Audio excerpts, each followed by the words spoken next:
Celebrating the best of the Maritimes. Route 104 on Q104. Hi, it's Tom Bedell for the 21st of January 2024. Thanks for joining us for Route 104. Going to be joined by Maurice Aucoin coming up, and we're going to talk about his new album. It's called Doin It, and he's got a great collection of East Coast talent on there, including the recording debut of Screamin' Mississippi Bedell on harmonica on a track, so we'll spin that for you.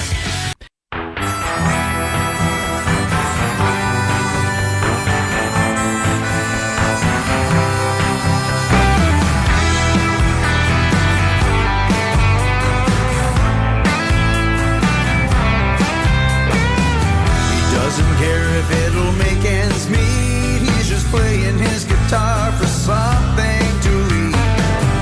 All he needs he'll beg or borrow, 'cause right now he's living like there's no tomorrow. He sings about cars and the pretty girls and gets lost in his rock and roll world.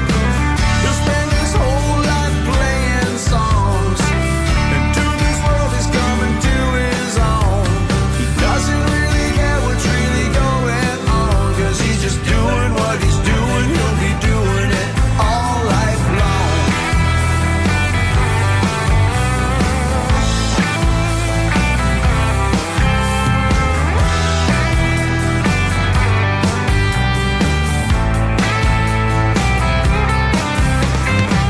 It's getting hard living out your dream and finding your way in the rock and roll scene. You're getting lost in this mean old place where you're living for the lights that show the lines on your face. If only you can live for the day when someone hears your story and you blow them away.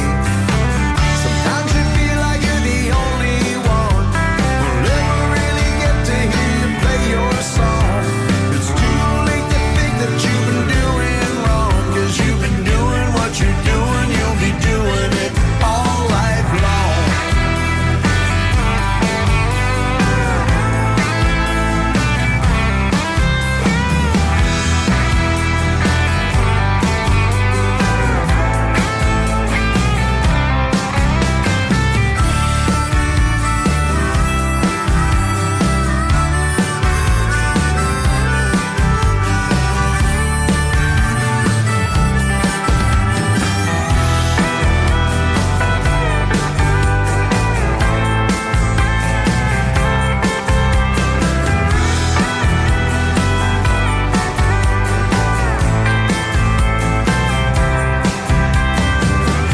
Every day it's getting tougher, it seems, in a place where there used to be a rock and roll dream. The fire's still burning and the night's still long. The chords haven't changed, I must be singing it wrong. Where do you go when the sun goes down and there's nothing left here but a hole in the ground? Well, it seems like we're the only ones who really give a damn we're even playing songs. But it's way too late for me to move along, 'cause I've been doing what I'm doing. I'll be doing it all life long. I've been doing it all life long. I've been doing it all life long. Yeah, I've been doing it all life long. Route 104 with Maurice Aucoin, and that is taken from the brand new, look at the CD copy of Doin It right here, and that is the that is the title track number 1 on your playlist right there. Maurice Aucoin with us in studio. How are you doing, man? Tom? Good, nice to see you. Excellent. Great to be back. Yeah, great to be great to be anywhere at this point. Absolutely. Absolutely. So, terrific sounding new album. We've got lots to talk about here. Who's this guy playing harmonica on that first track? That first track, there's this guy I know. I was at Tim Hortons one day, and he was panhandling at the end of the driveway. How was he doing, by the way? Did he get any money? Well, I don't know, but I talked him into playing on my record. Great job, though, Tom. That was fantastic. My lips were really sore after doing that. You must have really pounded it out. I was given. I'm a man of artistic integrity here, but but the lips get really sore after We were glad to have you on board. You haven't seen my rider yet, though. And Tim, my producer, he was very happy. It was so neat because we're getting a little ahead of ourselves, but that's the first thing you hear on the record, essentially, is the harmonica kicking in with Doin It, the title track, the first song of the album. Right. And then the last song on the album, called The Shore, which was the beautiful. We picked the perfect song. We wrote that song for the end of the album, and we put out a campaign. We were looking for whistlers. And I had about 5 different people send in tapes of them whistling to it. And I had a guy in the studio and all that. And that same guy on the side of the road at Tim Hortons ended up being the best whistler for the album. So I think he should give up his job in radio and become a professional whistler and harmonica player. Whistling is going out. I was reading a thing. The kids today, they don't whistle. No. They don't do any. It's a lost art.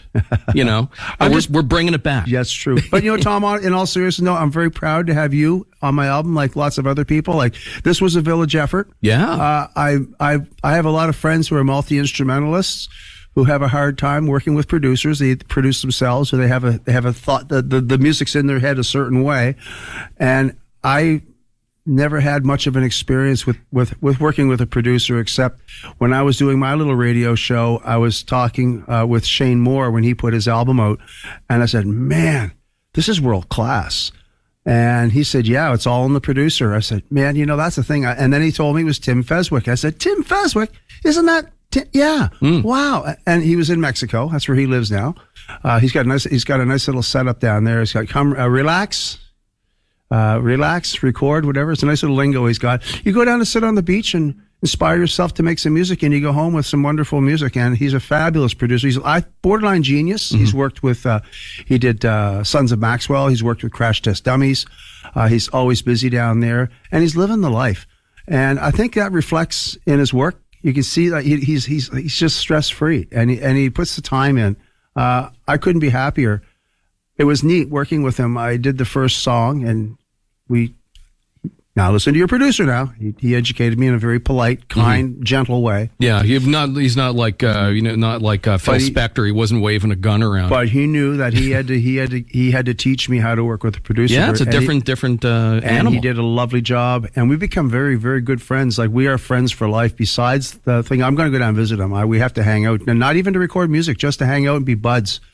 We have a lot in common that we didn't realize until we got to work together, and I'm going to have him. I'll continue working with him going forward, but I have other people I do want to work with, which is coming back to the village. Mm-hmm. I had no intentions of working alone on this. I wanted to incorporate as much of my family and friends and on the project as possible, so that if there's any successes, I can share it with everyone. And that's basically what, if you look at the back of the record, there's just a list. Pretty impressive. There's A-listers, there's people that have never haven't been on an LP before. But it was a great experience. I'm very proud of it. We get vinyl coming out. We get the USBs. We got the CDs. It's full platform on March 4th with the full release. And that's when Doin It, that track becomes an official single, comes out with the album, because the current single, Dreams, which I co-wrote with Steve McCall, is out now with the video. And I'm having a ball, Tom. Well, let's play Dreams then. Sure. Yeah, what can you tell us about that? Like, I got together with Steve McCall. We were talking about maybe doing some writing. That's when I started getting on board. This is all since our last time on the air. Like, the pandemic turned my life upside down. Yeah. And I guess it saved my career. But no, I was in a writing mode, and he came over one night, and we were working on a song together, and it kind of got hung up. And he says, well, I got this other thing. And so he brought this out, and he says, I'm kind of hung up on it. And I just kind of ran with it. And then at the end of the night, we went out with a different song that we planned on recording, or writing rather. And it ended up being the single. So you kind of Frankensteined a couple of them together there. No, it was the song that we got together to work on never got finished. No. So this is totally different. It's just something that he had in his back pocket, and he threw it on the table. I said, that sounds neat. And I went and I found the next part for the lyrics, and then he had some chords, and Next thing you know, we put the other one aside. So we'll come back to that another time. We haven't had a chance to readdress it. But and Dreams came out, and it's a really nice song. I've been playing it live since we wrote it, actually, long before I recorded the album. Mm-hmm. And it gets, people like the song. And we shot the video, actually, Tom, in Fall River at the old church that Charlie Baker used to live in. They tore the whole property down. They're building a senior living complex. I think it's a Northwood complex or something. But it was boarded up, and it was a church that he converted into a house, but it was plainly a church. Mm. But all the windows were boarded up, and it had a big no trespassing sign. That's so creepy when you see a church with a no trespassing. Yeah. I said, man, that's video right there. So we basically trespassed. You trespassed, okay. We shot a video. Oh, the authorities are out there now. They're I know, and we put it out there for the whole world to see, so they know we were there. I'm no lawyer, but that's not great strategy. All right, we'll give that a shot then. Maurice Aucoin, this is Dreams on Route 104.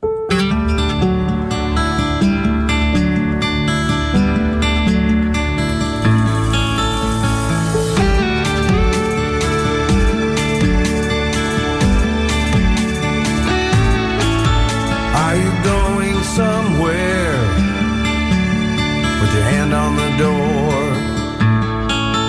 Are you missing the love and leaving for more? With your eyes to the sky and your feet on the floor, wear your heart on your sleeve, 'cause that's what it's for.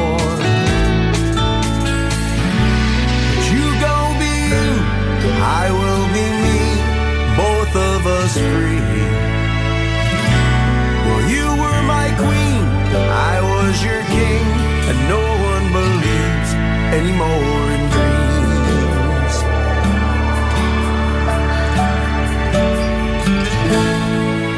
Have you made up your mind? Or are we walking away? Have you taken the time to be well in your life and true to yourself at the end of the day? But you go be you, I will be me, both of us free. Well, you were my queen, I was your king, and no one believes anymore in dreams.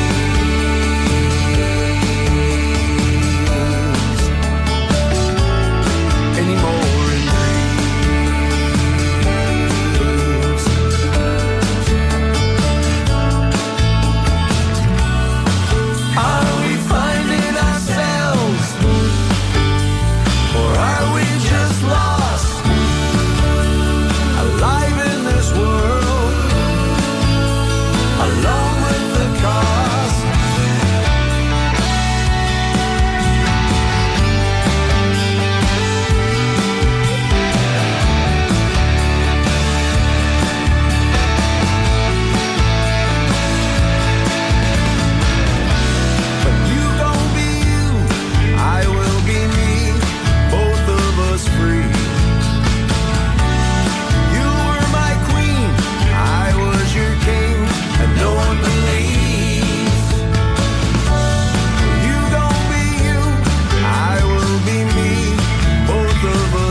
Route 104 with Maurice Aucoin. We're talking about the new album, Doin It.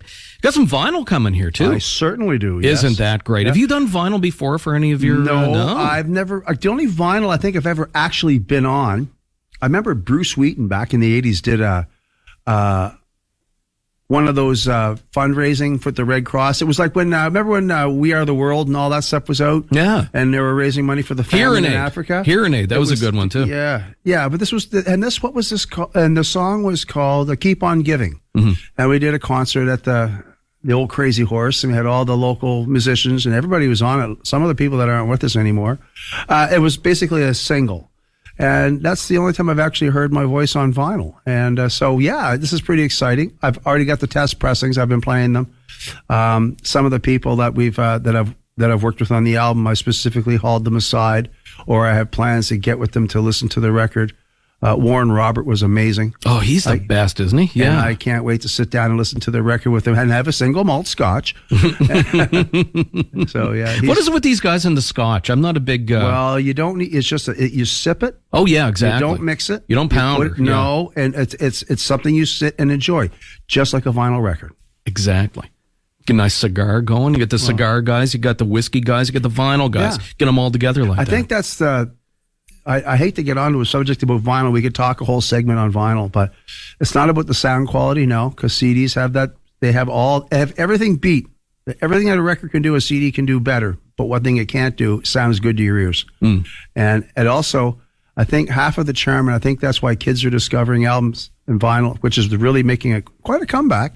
I think it's the fact that it sits you down for 15 minutes, it shuts you up, and it turns off the world for 15 minutes rather than sitting there scrolling with your thumb on a Bluetooth. Because you got to get back up and you got to change the record. You just sit there and you put on your headphones, you put on your speakers and turn the volume off on your television set. If you're watching a hockey game, whatever you're doing, you put that album on or just close your eyes.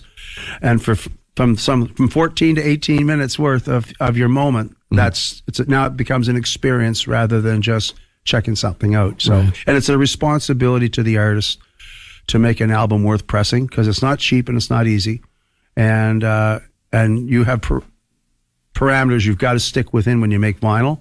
And if you can stick with them there and put an album together, like anybody that makes vinyl, especially the local artists, I think that's what makes it so unique and so enjoyable to make vinyl, is the amount of work planning the fact that it will be on vinyl and it's not just a collection of songs. Yeah. I'm very proud of how it turned out. I'm really proud of how it turned out. No, fantastic. And looking at the names, you mentioned it, like it takes a village, but Craig Rood is on there too. Craig Hell's a guitar player. He plays on a lot of my music, actually. He'll be on my next album, actually. He's already got a couple songs recorded for my next album. Oh, so you're looking ahead. You're good. This is the renaissance for Maurice Aucoin. I have another album planned for this time next year release. I've already got the title. I've got the layout. It's already on the roll. We'll just give you a key to this place. You just come in. There you go. Just come on. Thank you. Call first, of course. I see a lot of John Campbell. John is on here too. Yeah. Ray Legier, Leith Fleming Smith. Sean Kilbride. It's a Haywire guy, isn't it? Yeah, Kim Mitchell, he played with them. He does last tour. I think he was on Rock of Ages. Now he's doing the theater work and stuff in Ontario. Yeah. He's in demand, high demand. I asked, that's a funny story, the song we did with him. I said, Sean, I played him the song. He says, Maurice, he says, I'm really busy right now with Rock of Ages. He says, and I hope you can wait till I'm off the road. But if you have to record the song without me, that's fine, but we can't be friends anymore. So I think he liked the song. Like this, it sounds affirmative. So I sent him the track when he was ready to go. I said, here's what you're going to do. You're going to hire whatever studio in Toronto, because he lives in Toronto. I said, hire whatever studio in Toronto you can find that you like to work in, and hire the bass player that you like to work with the best. Now, I don't want to make anybody mad because he might have picked Jarrett. I never met Jarrett before, but that's the guy he wanted to work with on this project. And he pulled him in the studio, and then when I got my tracks back, I sent them down to Tim.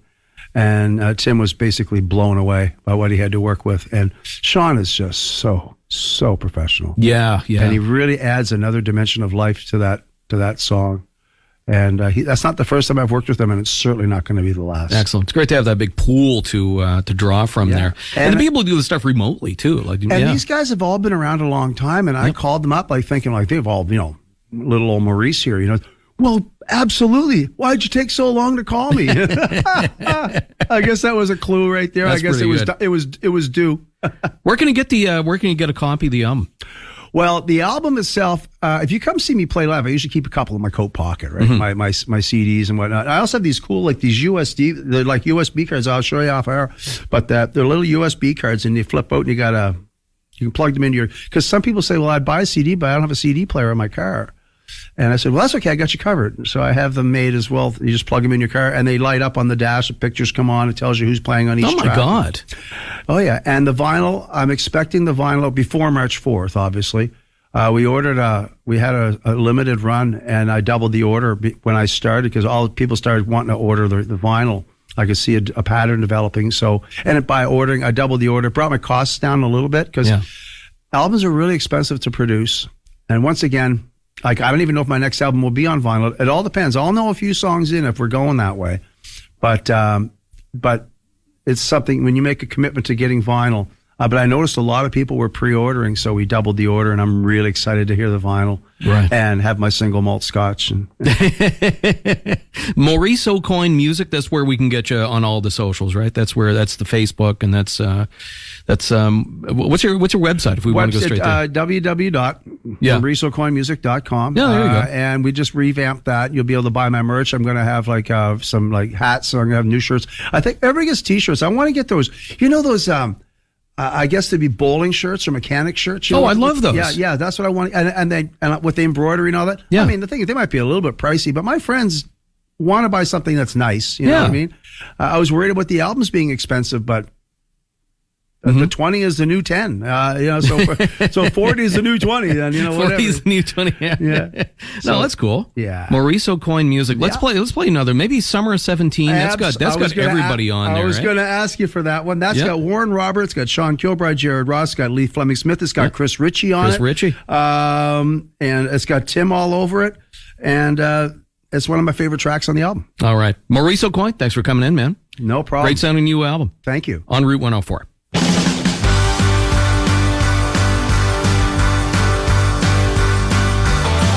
Was the summer of 17.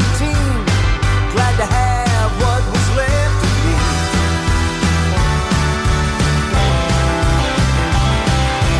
I cleared the air and now I see what may not and could become of me. Who knows? We'll see. In the summer of 17. The sky's blue and the water's clean. My neon lights behind the fire screen.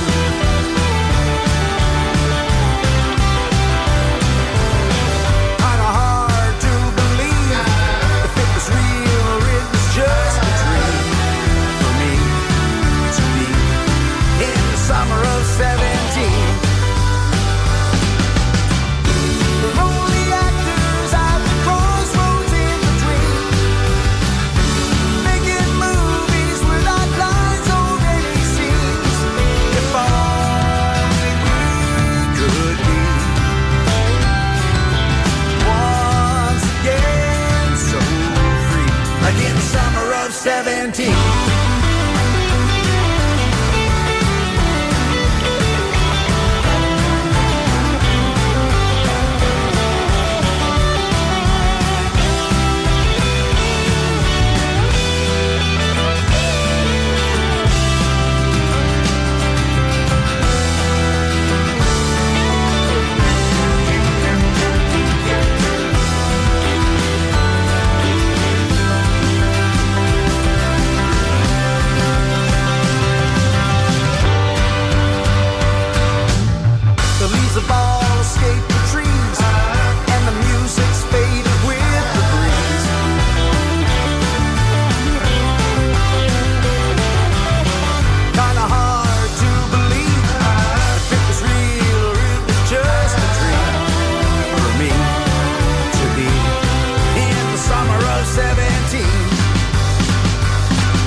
Route 104 with Maurice Aucoin.